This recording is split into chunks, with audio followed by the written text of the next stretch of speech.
우리가 기독교인으로서 성경을 중심으로 살아야 되지 않겠어? 이렇게 생각하시나요? 많은 분들이 마치 이 성경적인 기독교라고 이야기하면 신학교 강의 시험 문제야? 아니면 잘못 들으면 졸릴 수도 있죠. 그래서 졸리면은 뭐가 필요해요? 카페인이 필요하잖아요. 그러면 오늘 커피 한 잔 들고 써야 되나? 생각이 들지도 모르겠습니다. 근데 보통 우리는 성경적인 기독교에 이렇게 생각해요. 성경 말씀대로 사는 것이 성경적인 기독교다. 그렇게 생각하죠. 성경 말씀, 구약과 신약에 있는 모든 말씀을 지키며 살아가는 것. 그게 우리가 생각하는 성경적인 기독교잖아요. 맞습니다. 틀린 말은 아니죠. 그런데 성경 말씀대로 우리가 산다고 해서 사라질 수 있을까요? 할 수 없어요. 그것은 어떻게 보면 말씀 구절마다 내가 살아가겠다라고 결심하는 거나 마찬가지입니다. 그게 뭐예요? 구약에 있는 율법이 말씀 하나하나를 내가 맞춰 살아가는 건 불가능해요. 그것을 우리는 성경적인 기독교라고 착각하는 경우들이 많다는 거예요. 성경의 말씀 하나를 가지고 이거를 안 지키면 난 지옥, 이 말씀을 지키면 나는 천국, 이렇게 결정하려고 하는 마음들이 있습니다. 또 때로는 어떤 특정한 구절을 가지고 어떤 사람을 정죄하는 데도 쓴다는 거예요. 야, 하나님 말씀이 여기 있으니까 이 말씀대로 안 살면 너 지옥이야. 너 정말로 큰일 나. 너 심판받아. 그렇게 정죄할 때 쓰는 경우도 있어요. 나는 성경적이야 라고 이야기하는 많은 사람의 경우에, 대부분의 사람들의 경우에 마치 율법주의자가 된 것처럼 자를 들이대는 경우들이 종종 많이 보게 됩니다. 그렇다고 내가 성경 말씀대로 살아야지라고 내가 결심해도 여러분 5분을 그렇게 살 수 있을까요? 왜? 말씀대로 산다는 것은 나의 생각조차도 다 바꿔야 된다는 거거든요. 오래 참겠다고 결심한 지 5분 만에 누가 내 속을 긁으면 오래 참음이 아니라 오래 참았던 화가 확 올라오잖아요. 참 이게 쉬운 게 아니에요. 그래서 웨슬리가 말하는 성경적인 기독교는 단순한 이론을 이야기하는 것이 아닙니다. 교리 시험이 아니에요. 누가 더 성경적인 지식을 많이 가지고 있느냐의 문제도 아니라는 거예요. 사도행전에서 제자들은 성령 충만을 받았습니다. 그때 반언도 일어나고요. 놀라운 일이 일어났어요. 요즘 말로 하면 하늘에서 자동 번역기가 켜진 것 같습니다. 마치 구글 번역보다 정확하고 팝하고 있잖아요. 팝하고보다 은혜로운 번역이 되는 이게 통면이라고 하잖아요. 근데 웨슬리는 거기서 멈추는 것이 아니었습니다. 성령 충만의 핵심은 신기한 현상만이 아니라는 것입니다. 진짜 중요한 질문은 이것입니다. 성령께서 사람을 어떻게 바꾸시는가? 그 사람 안에 그리스도의 마음이 있는가? 그 삶에 사랑과 희락과 화평과 오래 참음의 열매가 분명히 있는가에 대한 거예요. 여러분, 성경적인 기독교는요, 성경 앱을 내 스마트폰에 깔았다고 해서 되는 것이 아니고, 예배당에 들어왔다고 해서 그 예배당 안에서 잠자고 있으면 어떻게 성령의 충만함이 있겠어요? 아무 기대감 없이 성령의 충만함을 가질 수 있다? 그런 건 아니겠죠. 성경적인 기독교는 성령께서 한 사람의 마음과 삶을 실제로 변화시키는 것입니다. 오늘 우리는 이름만 기독교가 아니라 성령께서 사람을 변화시키는 진짜 기독교, 곧 성령의 충만한 성경적인 기독교를 살펴보려고 하는 거예요. 그렇다면 웨슬리가 말하는 성경적인 기독교가 뭐냐? 네, 웨슬리는요, 기독교를 건물, 제도, 교리, 교단의 이름에서 찾지 않습니다. 또 예배 순서나 프로그램에서 시작된다고 생각하지도 않아요. 오늘 교회에 굉장히 많은 프로그램들이 있잖아요. 그 프로그램 안에서 은혜를 많이 받았어.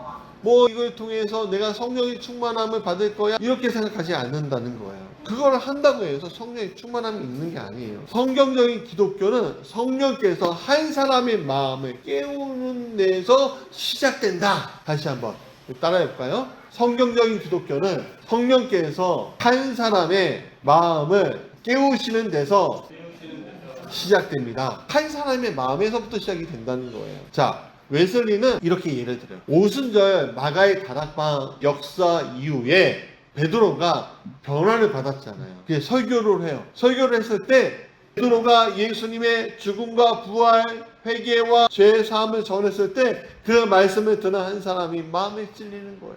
그는 자기 죄를 깨닫습니다. 회개합니다. 그리고 예수 그리스도를 믿게 됩니다. 그 순간 그는 단순히 종교인이 된 게 아니었습니다. 성령께서 그의 마음에 오셨어요. 그리고 그로 말미암아 하나님을 아버지 이렇게 부를 수 있게끔 된 거예요. 웨슬리 이것을 양자의 영으로 입양됐다라고 얘기해요.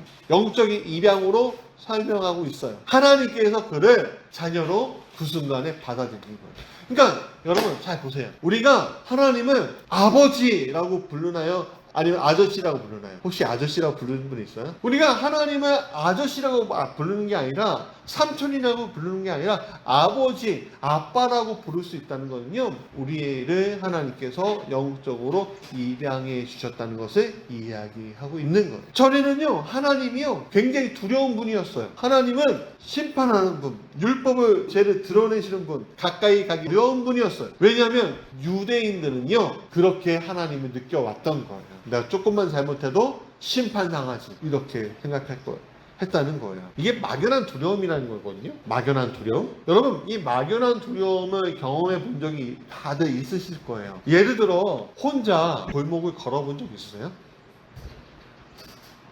밤에. 근데요 저기에서 이런 소리 들리면요 어때요? 아 괜찮아, 두렵지 않아 이래요? 마음이 두근거리지 않아요? 무섭지 않아요? 아니 고양이일 수도 있고 바람에 비닐봉지가 굴러가는 소리일 수도 있는데 그 순간에 우리의 마음은요 마치 영화 한 편을 찍고 있어요. 누군가 나를 쫓아오고 있는 거 아니야? 나를 덮치려고 하는 거 아니야? 나를 때리려고 하는 거 아니야? 이렇게 생각한다니까요. 이게 막연한 두려움이죠. 하나님을 깊이 경험하지 못하는 사람들은 이 막연한 두려움 가운데 하나님을 만나게 됩니다. 가까이 가고 싶은 분이 아니라 피하고 싶은 분이 되고요, 사랑의 아버지가 아니라 나를 책망하실 분으로 느껴지는 거예요. 제가 부교육자 5년 동안 하는 시간 동안 재미있는 현상을 경험했어요. 뭐냐면 대형교회잖아요. 근데 그 부목사님 10명의 신념이 뭐였는지 아세요? 제발 담임 목사님 부딪히지 말자, 만나지 말자. 저는 그런 거 없이 지내려고 노력을 했는데 결국 어려움 당하게. 그러니까 담임 목사님이 자상한 아버지가 아니라 나에게 두려움을 주는 분이 되는 거예요. 거기 목사 10분에게 담임 목사님은 굉장히 두려운 분이 된 거예요.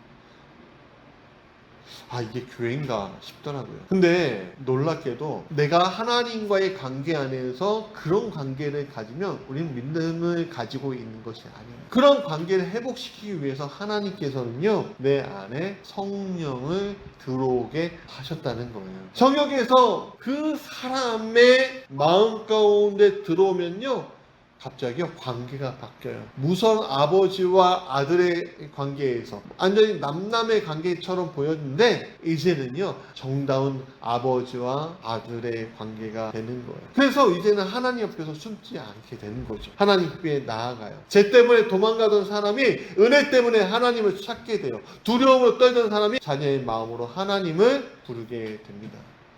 바로 아버지. 이게 바로 성경적 기독교의 시작이에요. 근데 내가 아빠, 아버지라고 부르는 순간 그때 놀라운 일이 일어났거든요. 뭐냐면 내 마음 가운데 왠지 모를 평화가 흘러온다는 거예요. 이 평화는 내 통장의 잔고가 늘어나는 평화가 아니에요. 문제가 다 해결돼서 생기는 평화도 아니에요. 하나님과의 관계가 회복되었기 때문에 생기는 평화, 그 평화가 나에게 온다는 거예요. 그 평화가 온 사람에게는 이렇게 고백하는 거예요. 아, 나는 더 이상 버림받은 사람이 아니구나. 나는 용서받았구나. 나는 하나님의 자녀구나. 하나님이 나를 붙잡고 계시네. 오, 정말 이런 분이셨네. 이 평화는 이제는 기쁨으로 이어지는 거예요.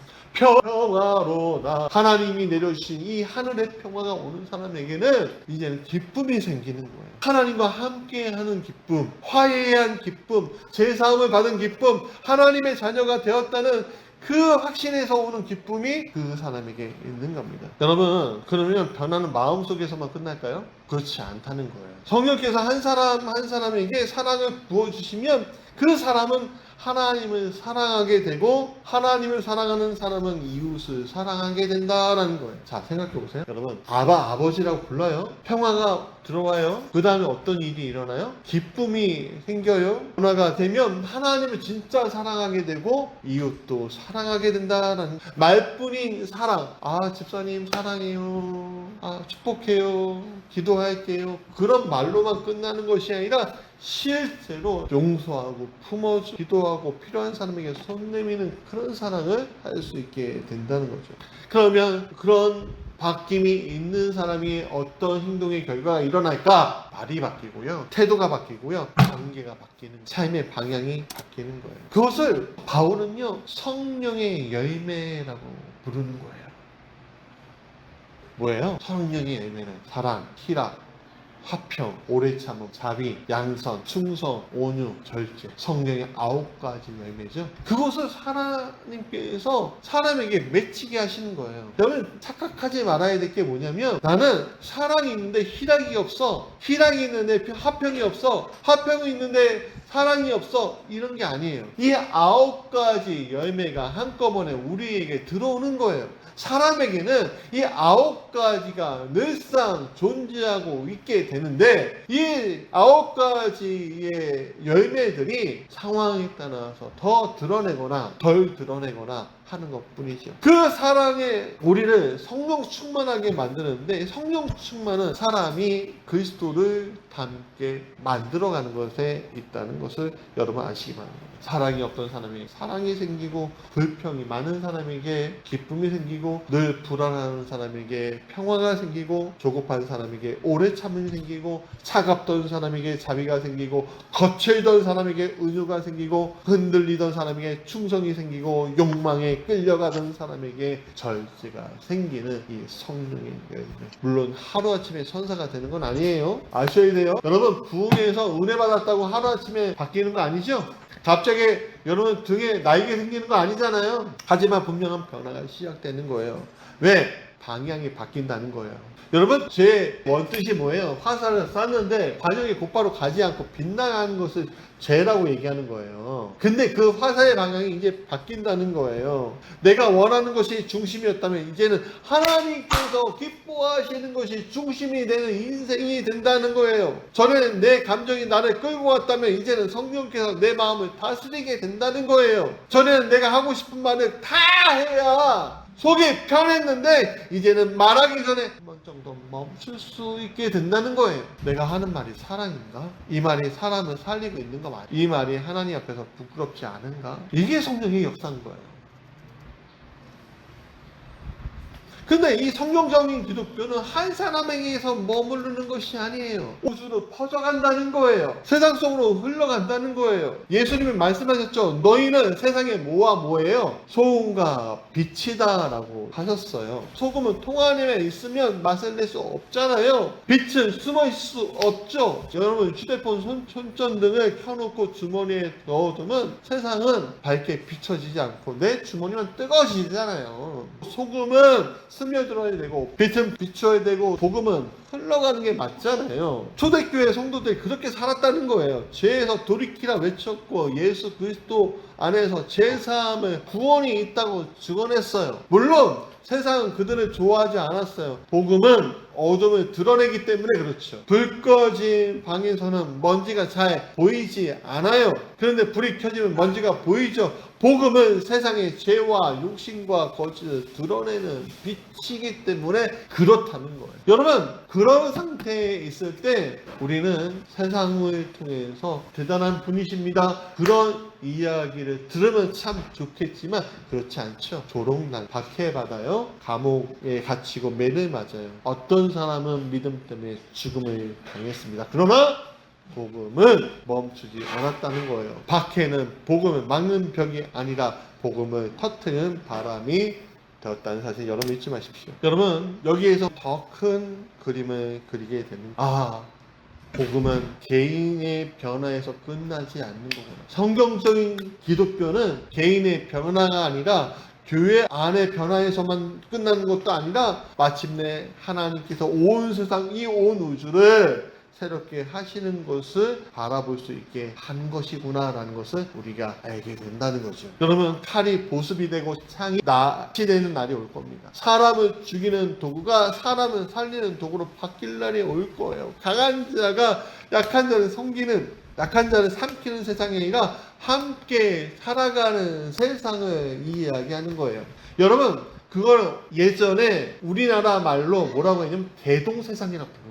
함께 살아갈 수 있는 세상, 그게 대동세상이에요. 이것이 성경적인 기독교의 가장 큰 그림이에요. 즉 여기에서 우리가 좀 요약을 하자면 이거예요. 한 사람을 하나님께서 성령을 통해서 깨우셔요. 그러면 깨우시면 자녀가 되죠. 자녀는 하나님의 사랑을 부음받은 자가 되는 거예요. 그 사람 안에 성령의 열매를 맺게 되고 그 사람은 세상 속에 빛과 소금이 되고 마침내 온 세상을 새롭게 하시는 하나님 나라를 바라보며 그것을 향해 같이 가는 겁니다.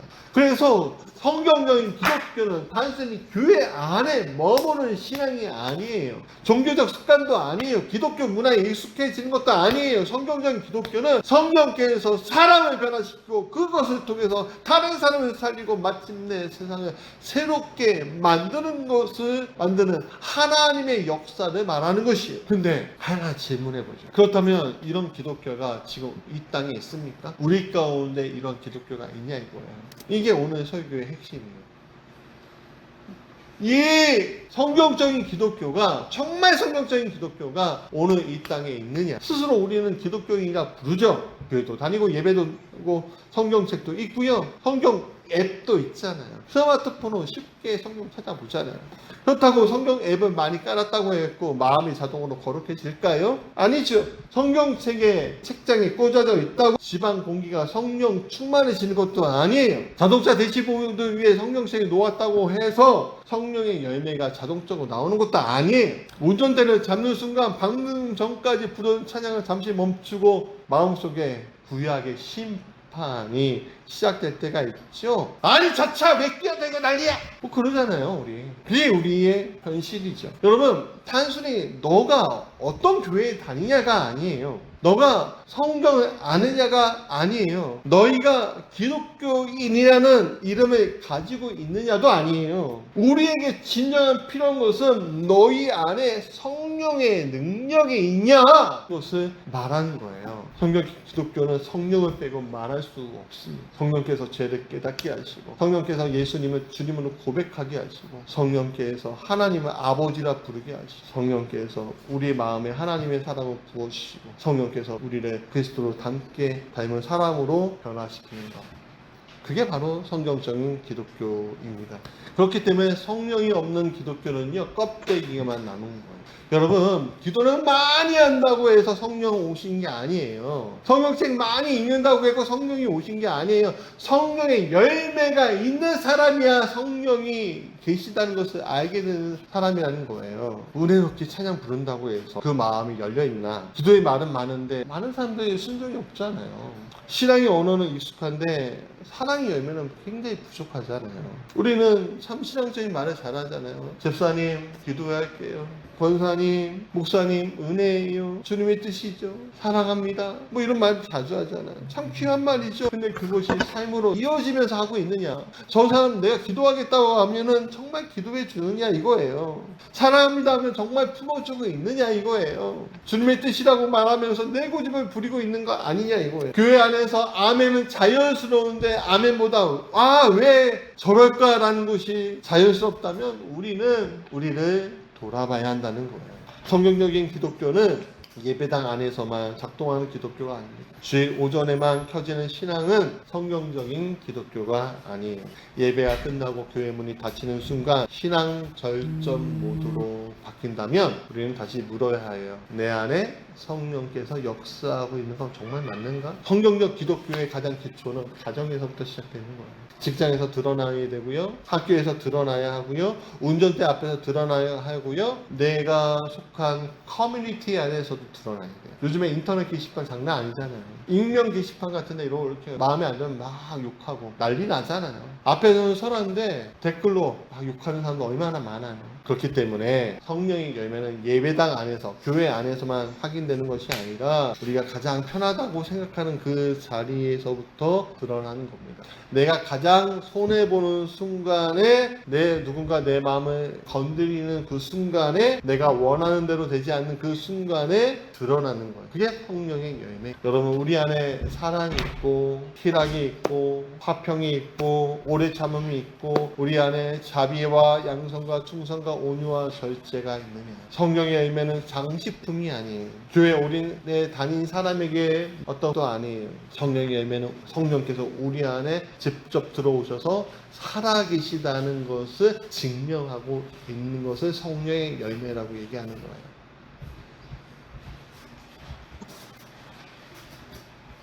저 사람이 문제가 아니라 오늘 내가 그 지문 앞에 서 있는 게 중요해요. 만약에 내 남편은 성령의 열매가 없는데, 내 자녀는 성령의 열매가 없는데 그렇게 여러분 생각하잖아요? 그럼 나부터 몰아봐야 한다는 거죠.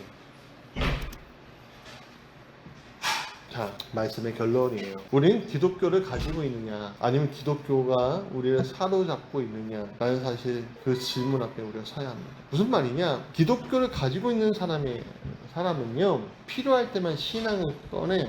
그러나 기독교가 사로잡은 사람은 삶 전체가 하나님께 붙들리게 되는 거예요. 기독교를 가지고 있는 사람은 예배를 일정표 안에 넣는 사람이에요. 그러나 사로잡은 경우에는 자기 인생을 하나님의 뜻 안에 두는 겁니다. 기독교를 가지고 있는 사람은 신앙을 장식처럼, 그러나 기독교가 그를 사로잡은 사람은 성령 안에서 새 사람이 되는 거예요. 그렇기 때문에 우리는 오늘 내 자신에게 물어야 할 것은 분명해요. 뭐냐? 나는 이름만 기독교인가? 아니면 성령으로 변화된 기독교인가?